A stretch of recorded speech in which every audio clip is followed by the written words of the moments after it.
अस्सलाम वालेकुम जी। जिस खबर का बड़ी शिद्दत से इंतजार किया जा रहा था वो घड़ी आन पहुंची है। पिछली वीडियोस के अंदर हमने आपके साथ प्रॉपर्टी बिजनेस पर रिलीफ देने के हवाले से बात की थी। तो जी हाँ, टास्क फोर्स ने हुकूमत पाकिस्तान को अपनी तजवीज़ पेश कर दी हैं। किस किस बंदे को टैक्स के अंदर छूट दी जाएगी, कहाँ कहाँ पे टैक्स को माफ़ किया जाएगा, इस पूरी वीडियो के अंदर हम इस बात को आज डिस्कस करेंगे। वीडियो देखने से पहले आपसे रिक्वेस्ट करेंगे कि इस वीडियो को एंड तक जरूर देखिएगा, ताकि प्रॉपर्टी बिजनेस के ऊपर जो रिलीफ दिया जा रहा है उसके जो मेन पॉइंट्स हैं, उसकी जो समरी है, उसकी आपको बड़ी आसानी से समझ आ सके। जी हाँ, तो टास्क फोर्स ने हुकूमत पाकिस्तान के सामने 9 मेजर तजावीज़ रखी हैं, जिसके अंदर उन्होंने बताया है कि कहाँ कहाँ पे किस किस बंदे को टैक्स के अंदर छूट दी जाएगी। तो इस वीडियो को चलिए शुरू करते हैं।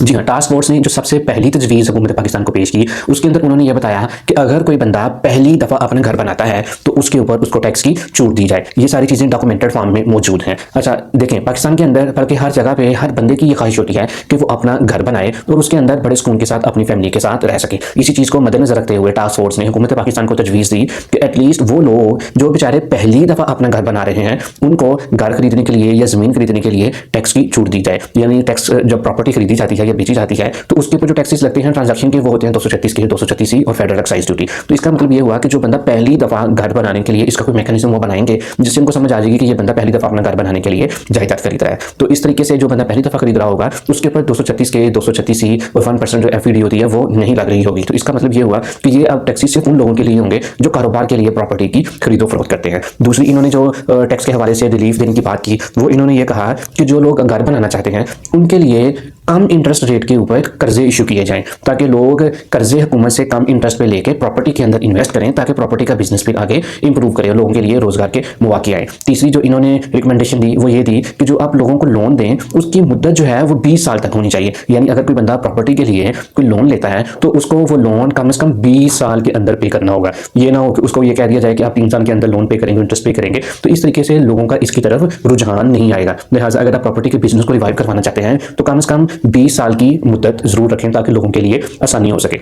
चौथी, इन्होंने जो रिकमेंडेशन हुकूमत के सामने रखी वो ये रखी कि जो हाउसिंग सोसाइटीज़ लोग बना रहे हैं इनकी अप्रूवल का मसला जो है वो बहुत ज़्यादा शिद्दत इख्तियार कर गया। एक बंदा है, उसने अपनी हाउसिंग सोसाइटी लॉन्च करनी है, लोगों के रहने के लिए उसने मकान या घर बनाने के लिए सोसाइटी मार्केट में लॉन्च करने का फैसला किया है। तो सबसे पहले उसकी अप्रूवल बहुत बड़ा मसला बन जाता है। उसकी जो अप्रूवल है वो बहुत ज़्यादा टाइम ले जाती है। उसकी अप्रूवल करवाने में उसको तरह तरह की डॉक्यूमेंटेशन देनी पड़ती हैं, तरह तरह की गारंटियाँ देनी पड़ती हैं, फिर जाके उसकी सोसाइटी की अप्रूवल हो रही होती है। उन्होंने ये कहा कि इस सारे निज़ाम को ऑनलाइन कर दिया जाए, ताकि किसी बंदे को दफातर के चक्कर न लगाने पड़े, अफसरों के सामने पेश ही ना होना पड़े। ऑनलाइन वो जाए, जाके अपने सारे रिक्वायर्ड जो डॉक्यूमेंट्स हैं वो अपलोड करे और साथ ही अपनी एप्लीकेशन सबमिट कर दे, ताकि उसकी जो सोसाइटी है उसकी अप्रूवल का प्रोसेस तेज हो सके। इसके अंदर उन्होंने जो पांचवी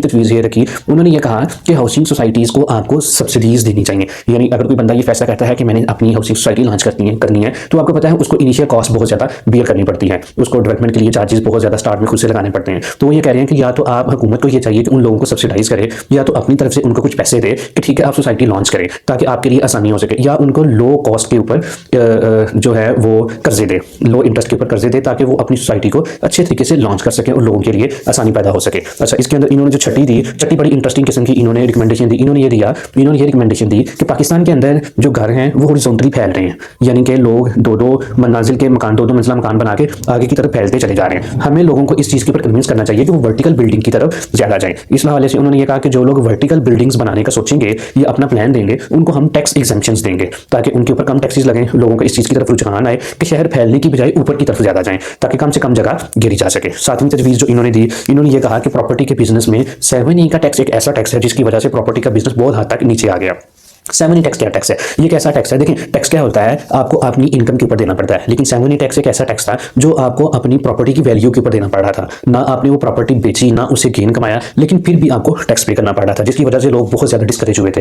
तो टास्क फोर्स ने ये रिकमेंडेशन भी दी कि भाई जो 7E प्रॉपर्टी का टैक्स है इसको भी खत्म किया जाए। आठवीं तजवीज़ जो उन्होंने दी, उन्होंने ये कहा कि प्रॉपर्टी के बिजनेस में जो मेन हर्डल है वो ट्रांजेक्शन टैक्सेस है। 236 के, 236C इतने ज़्यादा टैक्सेस हैं कि लोग प्रॉपर्टी की ट्रांजेक्शन कर ही नहीं रहे हैं। क्यों? जब वो प्रॉपर्टी की ट्रांजेक्शन करने जाते हैं तो टैक्सेस की मद में उनको अच्छे खासे पैसे देने पड़ते हैं, जिसके अगेंस्ट उनको कोई बेनिफिट नजर नहीं आता। लिहाजा इन टैक्सेस को भी कम किया जाए ताकि लोगों का रुझान इसकी तरफ आए, ताकि प्रॉपर्टी का बिजनेस बूम की तरफ जाए। इन्होंने ये दी कि देखें, प्रॉपर्टी की जो वैल्यूएशन है वो हर 6-7 महीने के बाद तब्दील कर दी जाती है। लोगों को पता ही नहीं होता कि अब किस वैल्यू के ऊपर हमने क्या करना है, किस वैल्यू के ऊपर टैक्सेस पे करने, आए दिन वैल्यूज बढ़ती जा रही है। उन्होंने कहा कि इसको कम से कम 3 साल तक का पीरियड दें, कि 3 साल के बाद जाके प्रॉपर्टी की वैल्यू को रिवाइज किया जाए, ताकि मार्केट के अंदर थोड़ी स्टेबिलिटी आए, लोगों को पता हो कि 3 साल तक हमने इस वैल्यू के ऊपर काम करना है। जब इसके अंदर स्टेबिलिटी नहीं है, जब बीसी रेट्स या एफपीआर के रेट्स फ्लक्चुएट करते रहेंगे तो लोगों के अंदर एक अनसर्टेनिटी होती है, उन बेचारों को समझ नहीं आ रही होती कि अब हमने आगे करना क्या है। तो इस वाले से उन्होंने ये कहा कि कम से कम इसका 3 साल का तो पीरियड रखें। एक दफा एक प्रॉपर्टी की वैल्यू अनाउंस हो जाए किसी इलाके के अंदर तो उसको 3 साल तक मेंटेन रखें,